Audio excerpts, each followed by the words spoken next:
like she's saying that domination can be reflected in sex, then doesn't that just promote the idea that like women can't like sex or women can't enjoy sex, and then it's very much the same thing, they can't be any pleasure in it, and they're considered against these stereotypes? Like that's kind of like contradictory even.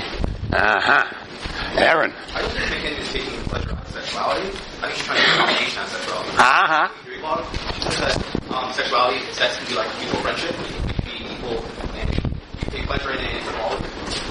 Indeed, one could argue that it is through the pleasure that the domination is reproduced, right? Yes, it's quite, isn't it? She's really concerned with the question of domination, and to the extent that women conceive of sexuality, she conceive of sexuality, sexual intercourse as pleasurable, that would suggest to her the ways in which women are complicit in that domination. It's like a concept of sort of false consciousness, right? Alex. Sorry? What did you say? Clark, what did he say? Oh, it's a horrible argument. Oh. Come on, speak up. Yes, keep up. I'm growing more and more tense every word I hear, because saying that by enjoying the sexual relation, man and woman, you are then sort of almost fooled. You don't know what is happening to you. The power of the sensuality, the power of pleasure really suppresses you. Every pleasurable feeling you have. No, pleasure's there. The domination is there. The domination is a negative aspect. Yes. Portrayed as something negative. Yes. In pleasure, you are sort of thinking your grave as a woman. And as a man. You too are dominated by your domination. Well, my problem with this is that I went through the citations, because she says that there is no biological explanation. That's sort of, in general, what we can assume. And that the sexuality, the role of a man and woman, is a constructed issue. But if you claim that there is no biology, then you have to use biology to debunk your arguments. You can't say that biology dismisses the traditional way of looking at family, but then not referring to biology, only referring to feminism. Isn't that a scientific failure? Well, as you will see, Alex, later on she is very dismissive of science. So let her be consistent. Yes, all right, but look, yes, we could go beyond this. One could talk about, there are many arguments about the biological foundations of sexuality, and Beauvoir is actually very interesting on this issue, because she has it sort of in a sense both ways. It's both constructed and has biological foundations. But for MacKinnon, indeed, sexuality, as you wrote in that footnote, is very much a social construction. She's trying to argue against the biological determinism. Definitely. So that means that it's not eternal and inevitable, this form of domination. It is socially constructed. But yes, you find this horrible, don't you? As a man. As a man. Why as a man? Well, because you lose domination. And I think that's... You lose what?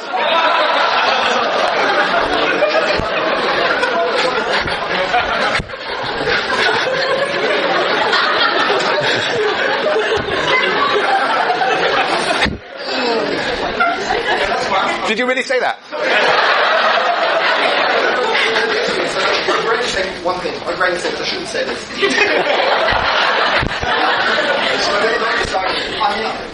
I'm putting myself by not raising this issue and speaking up on this issue, because I can't stand other men in this room being those out and just, okay, it sounds good.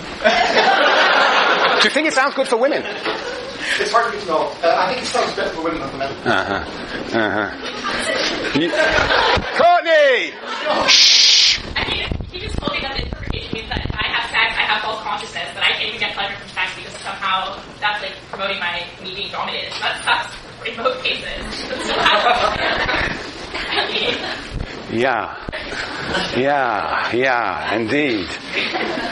The dominator and the dominated are dominated by the domination. Yeah. Hannah! They're dominated by the domination. Where does the domination come from? That's like asking of Marx, where does the exploitation come from, right? Where does the relation between classes, where does the mode of production come from? There is no historical analysis in this paper at all. There's no origin story in this paper. There is only a story of what? Reproduction, how the whole thing continues. So there is no historical analysis of where it comes from historically, where it originates, nor are there an attempt, as Marx did, to systematically examine the different forms of sexual domination. It has different expressions perhaps in the contemporary period, but there are different modes of sexual domination. So that makes it, I think probably by looking at your face, Hannah, makes it an incomplete discussion. But she is putting on the table something very serious, that the relationship between sexual relations with men and women is inherently one of domination. That's why it reminds Aaron number 2 of Foucault. Is there a way out? Well, we'll see.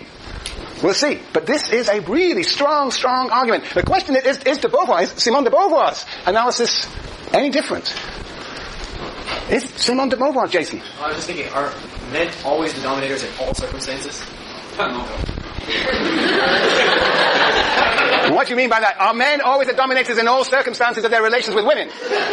Well, there are sometimes relations among women. What does she say about relations among women? What does she say about relations among women? Footnote. The footnotes are all the key to this article. It's all in the footnotes. I don't remember which footnote it is either. Pardon? 246 footnote 42. Oh, thank you. 246 footnote 42. Fourth line.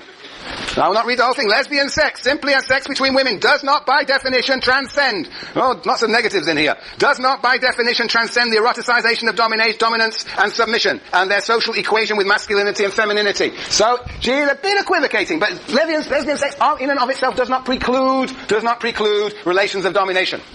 The eroticization of domination. But that's a side point to your question, Jason. Yes, what is she saying? Do men always dominate women? Essentially, or always, essentially insofar as there is not a mutuality, and she has got a notion of mutuality that is probably similar to Beauvoir's notion in the last chapter, in which each regards the other as subject. She's saying, essentially, until we even become cognizant of the fact that men dominate women in this way, and most are uncognizant of it, and women are uncognizant of it too, until we become cognizant of it, there is no hope for us to develop relations of mutuality.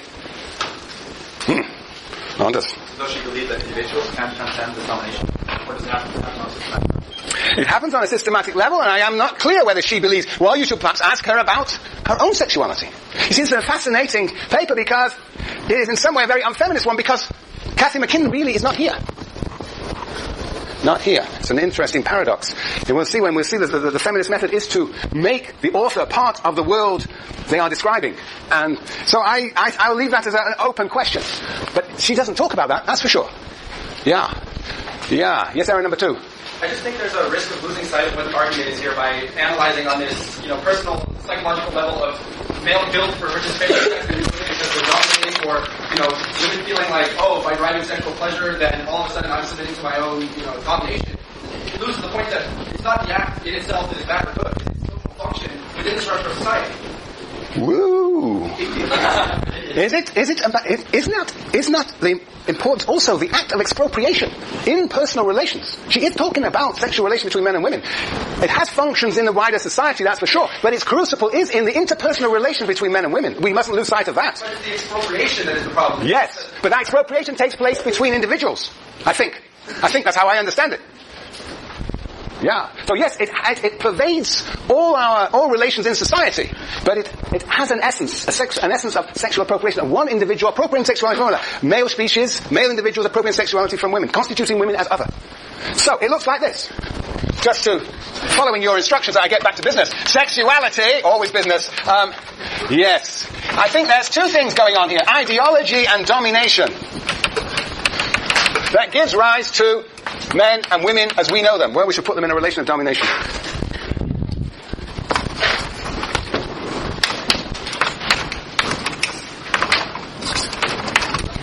Okay?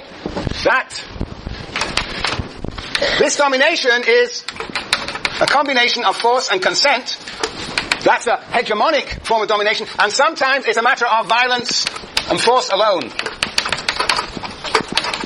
And what she argues is very, in a sort of Gramscian sense, is that rape is separated from normal sex, and that rape is seen as that force that lies behind normal sex. That normal sex is a matter of consent, but it depends upon the potentiality of violence. So there is a sort of notion of domination as hegemony, and here we have gender stereotypes, the ways in which men and women are supposed to behave, and gender socialization.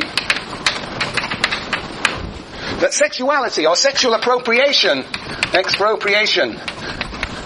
the objectification of women, underlies the relations of gender. Oops.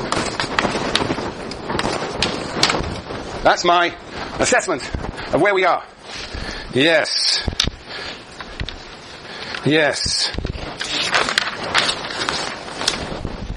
Tracy, is that clear? Yeah, I was saying it would be an A, but the Gramsci would be my segment. Yes, I think that perhaps that's not yes, well, but yes, well sure, this is that Lenin has a very, yes, that's that, but see for her, the violence, the repression is seen to be, is constituted in society as the abnormal. Rape is abnormal, and separated from the so-called consensual. Perhaps we should actually not put it like that. That's bad. Revision is always good. Not for me anyhow. Consent, is like in a sense force and consent. With force always lying behind consent, and there is almost, well, no, that's not right. I'll leave it at that. The force and the consent, this is rape, and this is normal sexuality. Normal sex, quote, sexuality. Okay? I think that she does have a sort of Gramscian view of domination here, but it also has a Foucauldian moment, as Aaron was pointing out, in the sense that there is a strong normalizing, this is normalizing, what Foucault would call normalization, and the domination seems to be ubiquitous. Yeah. I mean, the question is whether it is any different from Beauvoir. Beauvoir has a few escapes. One of the escapes is this idea of the independent woman. And of course, Beauvoir doesn't touch sexuality as such. Not in the second sex. She collapses gender and sexuality together. So she talks about the objectification of women, but sexuality as such is not a center of her analysis. Okay, very good. All right. Any more questions about this? Because now we are going to move on to I think, one of the most interesting parts of, the course, this article, the challenge that MacKinnon, what she derives from this analysis for the way that we should be doing social science. This turns into a radical criticism of most of what we've done in this course already. You know, the conception of science that we have operated with implicitly all the time is the idea that there is a world out there of things, the world, social world, and we have theories, we have thoughts, theory, and we try and map the theory onto the world. When we have a variety of theories, T1, T2, T3, T4, T5, and we decide which of these theories fits the world best. Different theories do better than others. Some theories pick on certain issues in the world and other theories other. But the point is to mirror. The theory should mirror. Theory should mirror reality. The closest correspondence. And here there is Conrad. Which one? Number 3. Marx, Weber, Durkheim and Conrad. Looking at the world and seeing which is the best theory, which theory corresponds best to the world. Here we have the outsider looking at the world. When Marx and Engels are writing about capitalism, they stand outside capitalism and say, those are the laws of the rise and fall of capitalism, the intensification of class struggle, and Bob's your uncle comes communism. But they're standing outside capitalism. When Durkheim talks about the division of labor, stands outside as an observer, as a scientist, objective. Weber the same. And MacKinnon says what? What does MacKinnon say? Anders, what does MacKinnon say? That the theory or method shapes how we see the world. No, well, yes. But more succinctly, what does she say? Stand outside the world? We cannot stand outside the world. When we are talking about, for example, gender, we are either male or female. We cannot stand outside the world. We cannot stand outside the world.